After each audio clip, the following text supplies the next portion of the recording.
Next up, we have this. Mom's holding the camera here. New York Central Creek Sleeper Observation. SOHO and Company. Assuming it's another brass one. The box is very nice. All right, first time we've seen it, and it looks very nice. Hickory Creek. It's a Pullman. Don't see any couplers on it, so I don't have to worry about ripping those off, taking it out of the foam here. Nice and gentle.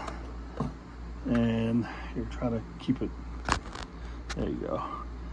And bring it closer. You can see it's a little dusty, but it's been sitting for decades. Probably 30 or 40 years. So has the decals on it. Looks like it still needs windows. Has the observation end to it. Oh, the lens is over here. That's it. And a little dusty. That'll brush off. And yeah, I'd assume this is brass, but very good condition, ready to go. I don't see a lighting kit.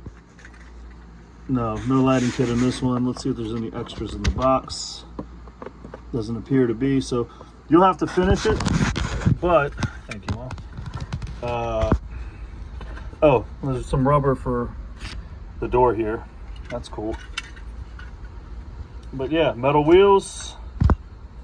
Really nice paint job, and I'll post pictures. I'm just doing these unboxing videos to have a total disclosure of the condition, because there's no better way to do that than we all see it together for the first time. But Dad really loved these trains. He took good care of them. It's just we have so many that we're gonna sell a few and fix Mom's house up.